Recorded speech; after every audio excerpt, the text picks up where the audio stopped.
My name is Sam Jenks, and welcome to another episode of The Way We Source, a podcast hosted by Kodiak Hub, where we share our talks with procurement practitioners, leaders, experts, consultants, content gurus, and people that we find downright inspiring, diving into the role that sourcing and procurement play in the way that we live.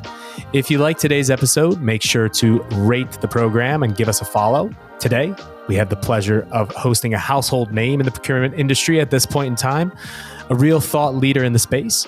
He brings a great body of experience of over 40 years within the procurement industry, starting his career of over 20 years as a procurement practitioner at businesses such as Mars, Dun & Bradstreet, and National Westminster Bank, before taking on his second career as consultant, editor, lecturer, and business author, serving from 2010 to 2018 as managing editor at Spend Matters Europe and UK, where he then moved on to penning publications himself, such as Bad Buying, How Companies Waste Billions Through Failures, Frauds, and F-Ups, and Procurement with Purpose, how organizations can change the way they spend money now to protect the planet and its people. You can also catch him guest lecturing at Schema Business School and University at Northampton in the UK, Mr. Peter Smith. Peter, welcome to the show.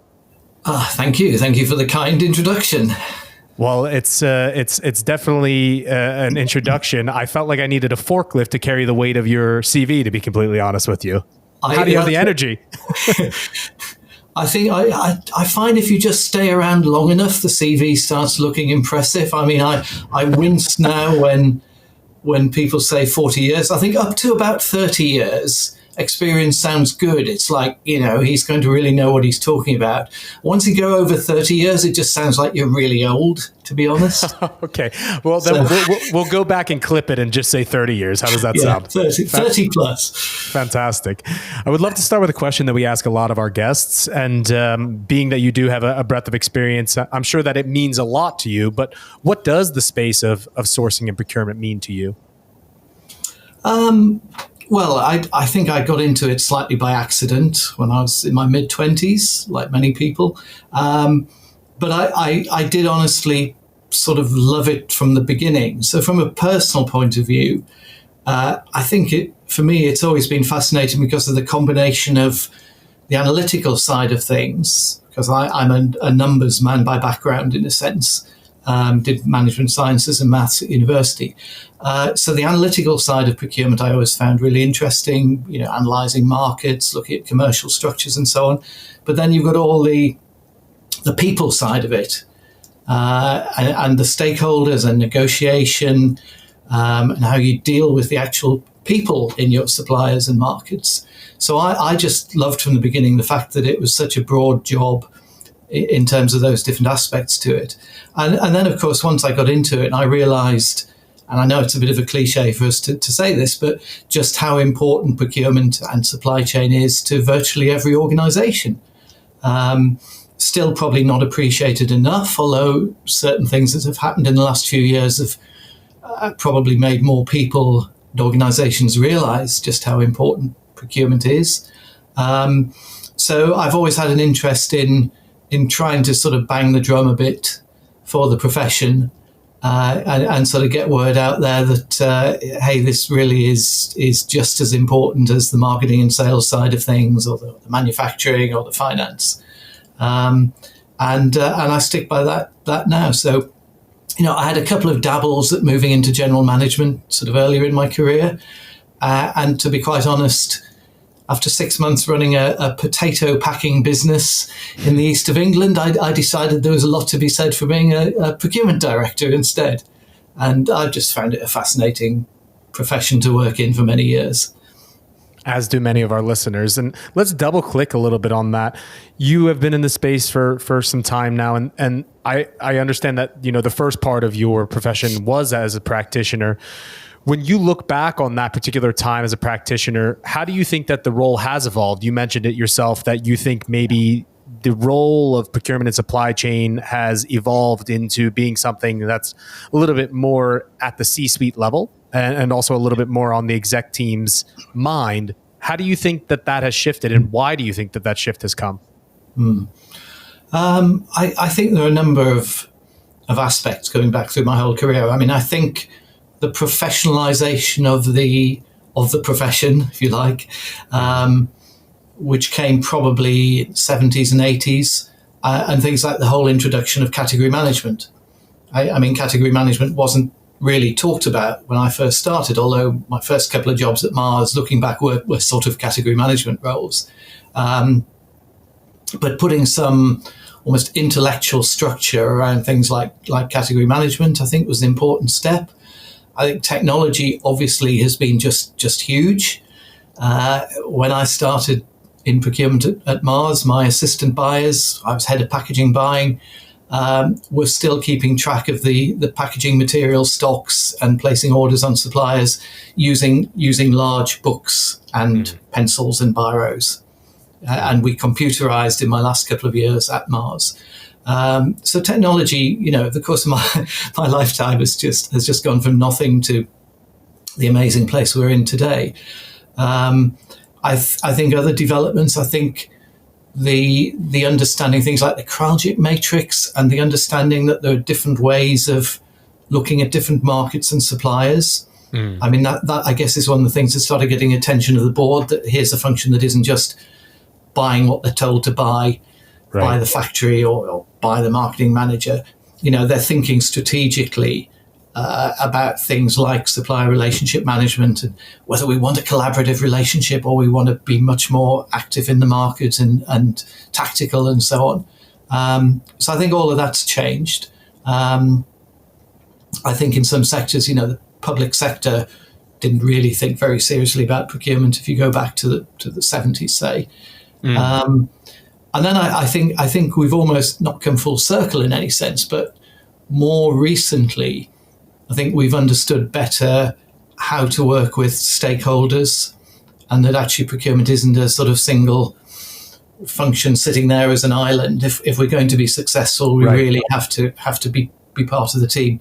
And looking back, that's something, if I had my time again as a CPO, procurement director, I would do that an awful lot better. I think that was probably my biggest weakness when I was a practitioner. Didn't quite understand how important the stakeholder management side of things was. I think I was reasonably good on the outward-facing side, suppliers, markets, all of that stuff. But I sometimes wasn't as good as I should have been in terms of managing stakeholders. Well, I think that also aligns quite nicely with where I think a lot of elements of the role has transitioned, right? From a perspective of kind of beating down costs, ensuring that you're able to negotiate contracts correctly, to being a much more holistic and collaborative role, right? Involving yourself in projects much earlier, making sure that you are in fact buying not just on spec of what is given to you, but be at the most holistic value, and understanding what it is that you're purchasing early, right? That the procurement has come a long way with that. And I think that goes back to the stakeholder management bit that you were just mentioning. I'm curious, as a guest lecturer, as you are now, and so you have your finger on the pulse of what's happening in today's university, academia climate, which is very interesting, right? What topics do you see are the most pressing within the university context? I should say I'm relatively new to sort of getting into this seriously, so it's early days. I think I worry a little bit that there's actually quite a big disconnect, perhaps, between the academic world and the real world. And actually, technology is sort of one of the reasons for that, because I think so much of procurement and supply chain now, in the better organizations, is heavily automated, or there's a lot of use of whether it's risk management systems or complex sourcing. It's not just ERP anymore, obviously. Many tools. So, a young professional coming out with a degree or a master's is going to be thrown into that pretty quickly, and expected to work in quite a technology-rich environment, certainly in bigger firms. And it's actually quite hard, I think, for universities or business schools to teach that. I'm actually I've got to write 6 1.5 hour sessions in the next few weeks, actually. And a couple of the topics, really what I'd like to do is work through something, using a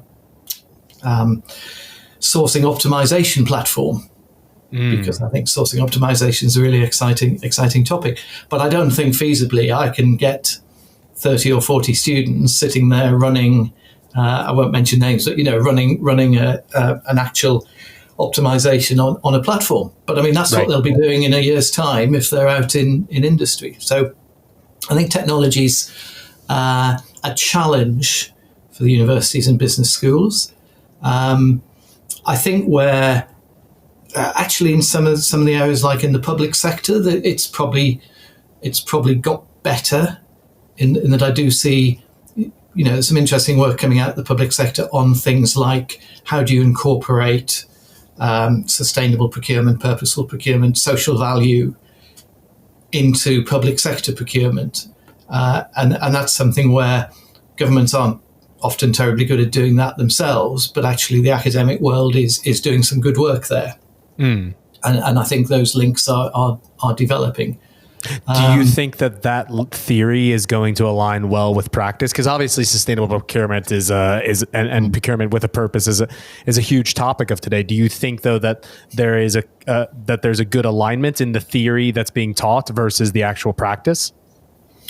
I think it's developing, and I think there are people out in the public sector who will listen to the better academics, and I mean the UK is this year will introduce its own properly new public procurement legislation. Now we left the EU, for better or worse, and I know a couple of procurement academics were heavily involved in putting that together. So there's been quite good cooperation there. I think the private sector, possibly a bit less so, and it is a developing area. I think there's probably too many companies, when we may come on and talk about sustainability and procurement with purpose, are sort of doing things based on this is what the chief executive or maybe the CPO or the CFO thinks is a good thing to do, rather than really looking at the sort of evidence base for it and why they should do certain things and so on. So I think there probably is still a bit of a gap there. That's such an important point, though. I mean, how do we within the role of procurement or a procurement leader, how does that procurement leader go beyond just being, how would I say, ticking the boxes of what the corporate strategy aligned with the exec board is, and actually own the initiatives tied back to sustainable procurement? I mean, how does a leader get there? It's interesting. I mean, we've seen in the last few years more organizations who have actually been combining the role of CPO and CSO, Chief Sustainability Officer, particularly in sectors like consumer goods, where, I mean, both from a point of view of what customers expect and also just where the money goes. A lot of money is flowing through the supply chain into some quite interesting areas from a sustainability point of view.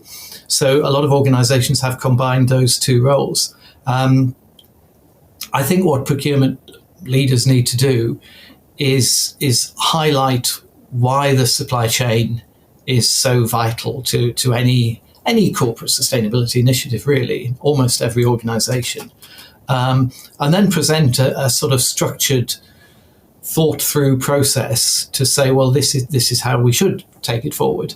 And it shouldn't, it's not just the board sitting around there go, well, what should we do this year? Shall we support companies owned by gay people, or shall we throw some money at the people who grow our cocoa in Indonesia? What would be nice to do this year? It's not like buying people Christmas presents. And I'm not doing this to plug my book, but in Procurement with Purpose, I tried to start laying out a sort of logical process to think about this. And it starts with organizations understanding who their stakeholders are, but then understanding what their stakeholders want and expect in terms of sustainability. Because this isn't something you should be doing because it makes you as the CPO or CEO feel good. And I think this is where some organizations have gone wrong, like on the diversity agenda. where they're doing it to make themselves feel good rather than really thinking about the stakeholders. Because we may or may not like capitalism, but that's the environment we're in. So I come at sustainability and purpose very much as this is about helping my organization, certainly in the private sector, public sector a bit different. So you should only be doing this if there's a tangible, shareholder value, if that's how you measure it, but there has to be a tangible benefit to your organization or you shouldn't be doing it. Yeah. And I think that a subset of sustainable procurement, which is, the diversity, inclusion and equity piece is incredibly important. And I think that a lot of brands and businesses have come under fire because it's been seen more of a marketing effort than it has been seen as an actual impact effort, right? And then it comes back to the purpose, right? Why are you doing it? I'm curious, where do you see businesses succeeding and where do you see them, as you've said in one of the titles of your books, Bad Buying, effing up, so to say? Well, yes. Just picking up what you said, there's nothing wrong with using what you're doing from a marketing point of view. Because as I say, you're doing this for a reason. You're doing this to help your company succeed. Sure. However, the marketing, like any good marketing, really should be based on truth and fact and so on, rather than nonsense or lies. So if you're genuinely doing great things to help disadvantaged farmers at the bottom of your supply chain, or you really have come up with some innovative new packaging materials that are going to be recyclable, or just use less plastic to begin with, whatever, then it's quite right that you should shout about it. So we come back to really thinking about, well, what is it that we can do that our stakeholders, and that's not just shareholders or customers even. So governments and regulators, the entire value chain, right? Yeah. Everybody who has an interest in what you're doing, what do they want you to do? What's practical and feasible for you to do? And what's actually going to make an impact? So they're the three big questions for me. What do stakeholders want? What can you actually practically do? And where can you really have an impact? Great. And you've got to have those three things aligned. And there's been examples, even Unilever, who are pioneers in this, although they've had a few issues in the last year or so. Their initial targets, they realized some of them just weren't practical. And people have said, I did a little workshop in an organization a couple of years ago, and one of the sort of targets in their sustainable procurement strategy was eliminate the use of all single-use plastic in the organization. Right. Within 2 years. And there was a new head of procurement. And I said to her, so is this achievable? She said, Peter, I don't even have spend data at the moment. I don't know what we're spending. I don't know who the suppliers are. I certainly don't know where all the single-use plastics are.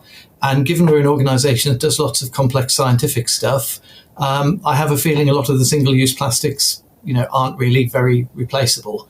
At least, with other words, no. No. Right.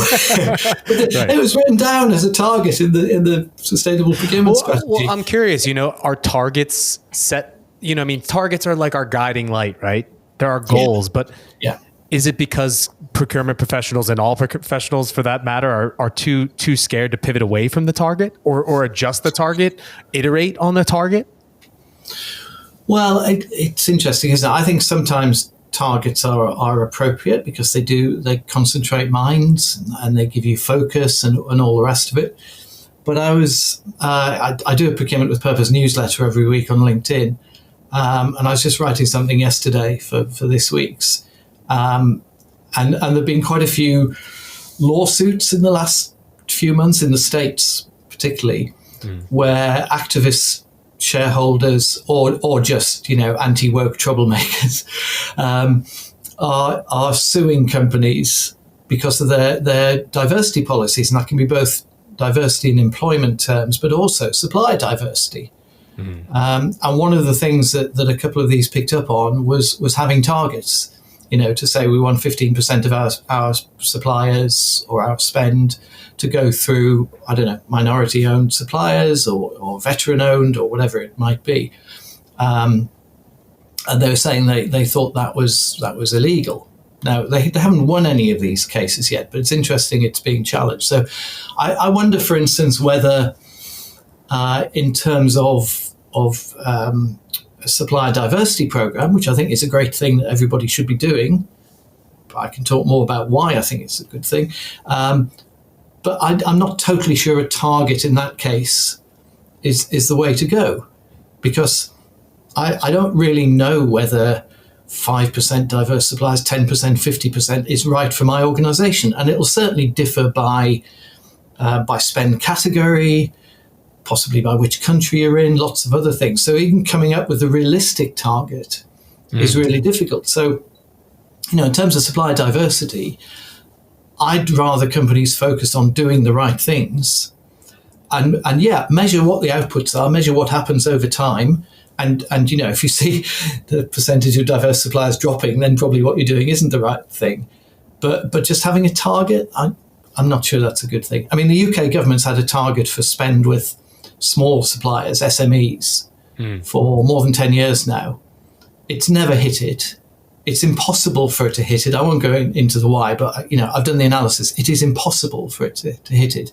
And all it's meant is that they've wasted time trying to fiddle the numbers and spending a lot of time on measurement, whereas that effort would have been much, much more worthwhile going into actually running more training and education for small companies so they can learn how to bid for government business. Get the inputs right and the outputs will follow.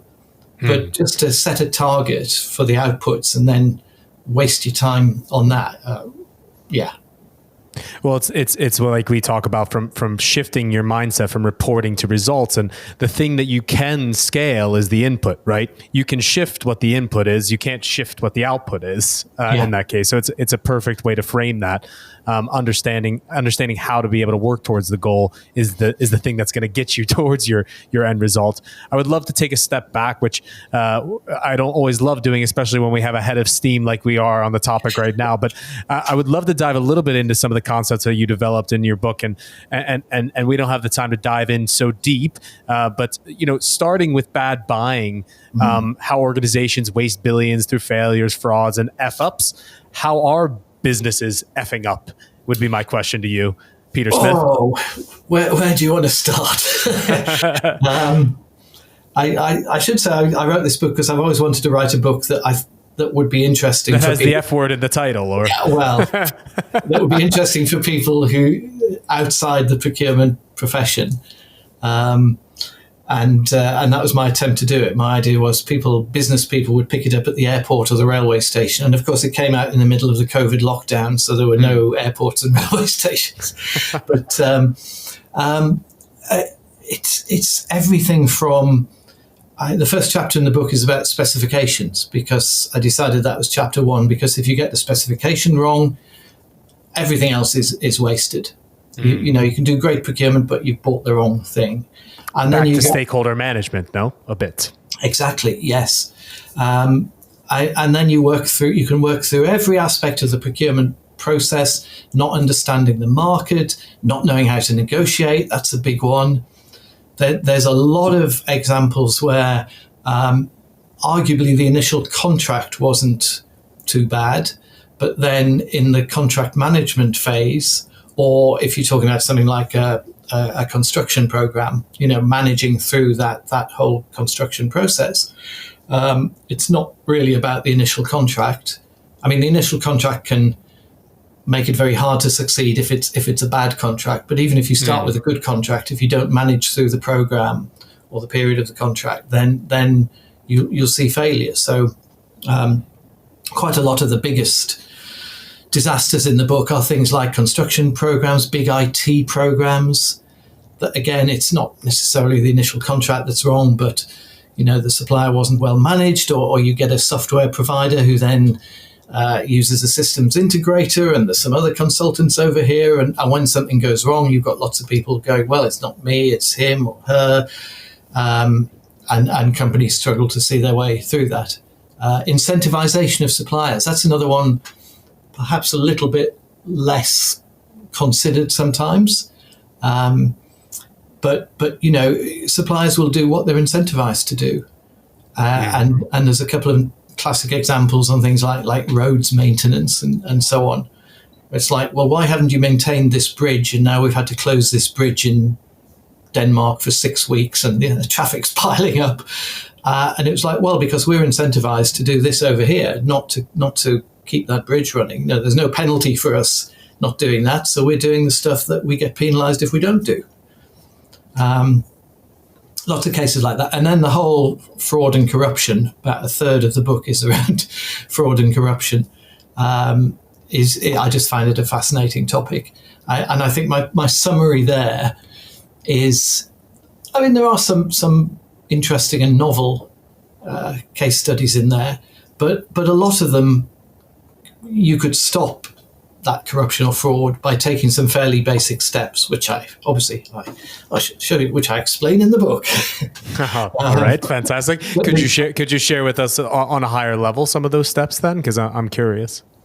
Yeah, I mean it'll sound very basic, but making it really clear in the organization who is allowed to spend money on what and when. Well, it's not always so clear as well. You look at maverick spend continuing in many businesses, right? So exactly. Having some sort of what we call in procurement jargon separation of duties, which basically means you can't have one person who can choose a supplier, place an order or contract, and approve payment against that contract. Because if one person can do that in your organization, then somebody will look at it and go, hey, this is an easy way of making some money. So the number of cases of senior executives, I mean, usually not in procurement, but sometimes, who are budget holders, who create fake companies that they or their associates own, and then just submit fake invoices, sign them off, and they get paid. There's some. Actually, this one isn't in the book, it happened since, but the largest optical lens company in the world, about 2 years ago, was defrauded out of their entire annual turnover in Thailand. And this was a big thing. Obviously, it had insiders and I think outsiders involved. This is more like organized crime. But it's like $100 million worth of fake invoices were approved and paid before anyone at the head office back in Switzerland realized. And that was the annual turnover of the company, just gone in fake invoices. I think they hope they can get some of it back, but at a lower level, it's the manager in the National Health Service who was submitting fake invoices. The company she'd set up herself, and she was doing that because her hobby was breeding horses, and she ran a sort of stud farm thing. So she told the court that she had to get this money to pay for horse semen, which is very expensive. So you shouldn't laugh really, but there's some quite strange stories like that. So yeah, separation of duties is the important takeaway. Just having. There was a classic in the UK supermarket industry where Sainsbury's potato buyer was in league with their main potato supplier, and basically they were creaming money off, and he was getting a good cut of that. But the fact is that it had gone on for years, and nobody else knew anything about potatoes and what he was doing, because he was obviously paying more than he should have been for the potatoes, because that's where the money came from to fund the bribes he was getting for giving the supplier that business. Wow. But again, don't let one person be the only person in your organization who deals with this supplier or knows about this subject. Easier said than done in small companies, but in bigger companies, there really is no excuse. And checking you get what you paid. Sorry, checking you pay for what you get. So, I mean, some of the hardest frauds to pick up, I always think of things like professional services. Right. So, I worked as an interim commercial director in government a while ago, and it was on a huge program, and we had a consultant involved who had 100 consultants working on the program. So that's like £500,000 a week, or more than that, whatever. And I'm not saying they were corrupt or anything else, but when you're signing off the invoice and there's 100 consultants and their hours worked for the week and all the rest of it, how do you really know that they did that? Frankly, and that comes back to the evaluation of performance, and like you said, making sure you get what you paid for. Right? Is the supplier living up to their SLAs? And it's much harder said than done, or it's much easier said than done. It's much harder in practice when, like you said, it's services that are being provided. It's people. It's heads. It's much more difficult than a product or a good. And companies don't invest generally in contract management. I mean, we've moaned over the years that they don't invest in procurement, but actually contract management is much worse. And actually that case, when I was working in government, I said to the sort of parent government department of the organisation I was in, well, we must have a contract manager working on this contract with the consultants. I said, no, we didn't think we needed one. So you're going to spend £50 million this year with this supplier on an absolutely critical project, and literally nobody is designated to manage that contract. Because would you say that then, if we were to boil it down, maybe to a few items of how to put a stop to bad buying and practical examples, it sounds like contract management would come pretty high on that list. Yeah. I mean, we've been talking about fraud and corruption. I think when I finished the book with sort of 10 things you can do to avoid bad buying. And some of them, again, all procurement professionals would say, well, that's fairly obvious, understand the data and that sort of stuff. Take care with your specifications. But the final point and the one bit of maybe, light bulb moment going on in my head actually comes back to something we talked about earlier, which was most of the big cases. It wasn't down to a failure by a person in procurement. I'm not talking about the fraud now. I'm talking about general bad buying. It wasn't one person in procurement. Often wasn't one stakeholder. It was the bad buying was a team effort, just as good buying is a team effort. So my final point in the book is, if you really want to be a high-performing procurement organization, you've got to think about that as an organization-wide capability, not just a team of even if they're brilliant people, not just a team of 10, 20, 200, 500 people sitting in the procurement department. The stakeholders have to understand their role, because they'll probably be the ones doing the specification. They may well be the ones involved in the contract management. Procurement doesn't do everything in the process. So if you want to really avoid bad buying, think about this across the organization and try and make sure everybody understands what their role is and how it fits into the process and why it's important and what they need to know, all that sort of thing. So that was probably my biggest takeaway from writing Bad Buying. And it's a great takeaway for anyone that's listening to this episode. I mean, the leaders of today within procurement need to be so much more than leaders for a buying organization. They need to be orchestrators of value in a broader context. And it was great to be able to have you on, Peter. We could be able to talk about these items for hours, I feel. Unfortunately, we've come up to about our time for today. I would love to be able to finish on a note so people get to not only know Peter Smith as the expert of all things procurement and the author of two fantastic books, Bad Buying as well as then Procurement with Purpose. Those are on shelves now. Where could they get a copy if they would like one? Frankly, Amazon's probably the easiest. All right, fantastic. Before we let you go, though, I would like I said, allow our listeners to get to know Peter Smith with a quick fire round that we like to do with all of our guests, and it's simple questions that we want one word or one sentence answers to get to know Peter Smith, the man, rather than just the procurement guru. Sound like a plan? Sounds, well, we'll wait and see, won't we? All right. You have a trip, all expenses paid, tomorrow.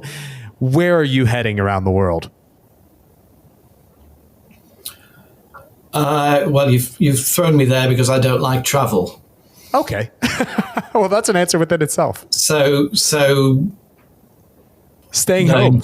yeah. I mean, we've just come back from a week's ski. I love skiing. You know, maybe we'll do the longer flight and go to Aspen or Telluride or somewhere sexy in the States rather than just to the Alps. Very nice. Okay. As we say in Swedish, we have a saying called a paradrätt. That means your, how would I say, the dish that you can impress people with if they're coming over for dinner. If I was coming over to dinner at Peter Smith's house, what is your paradrätt? Well, my main courses tend to be fairly basic. I do make a very good crumble, so a dessert, apple. So I might do with fruit from the garden. So apple, blackberry, and raspberry, and red currant crumble. Very nice. Sounds lovely. To finish off, as an author yourself, I'm curious, what's a book or books on your bedside table at the moment? This won't mean anything to anybody outside the UK. In all honesty, it's the Viz Annual. Viz being a very scurrilous, quite adult comic in the UK, developed by people from my part of the country up in the northeast. And I don't get the comic every fortnight, but my wife always buys me the annual at Christmas. I'm also, what am I doing? I am reading a book on sustainable agriculture, which is pretty heavy going. And I'm rereading P.G. Woodhouse's Golf Stories, which again won't mean much to many people, but P.G. Woodhouse, one of the best writers of the last 100 years, in my opinion. Fantastic. Well, I'm sure that some of our listeners will be able to get some tips there. Thank you so much for your time today, Peter, and thanks for joining us on today's episode. If anybody wants to get in touch with you or learn more about what you're doing, how could they do so? LinkedIn's probably the easiest. I think if you put in Peter Smith Procurement, bad buying or something, you'll find that. And I say I do a weekly newsletter on procurement with purpose issues, which is free. So that's a good way of sort of finding out a bit about what I'm thinking about and so on. So fantastic. And if you're looking to get inspired, make sure to go out and grab a copy of Peter's book, Bad Buying, as well as then his other book, Procurement with Purpose. Thanks so much for taking the time to be on today's episode. It was a real treat, Peter. Thanks, Sam. I very much enjoyed it. All the best.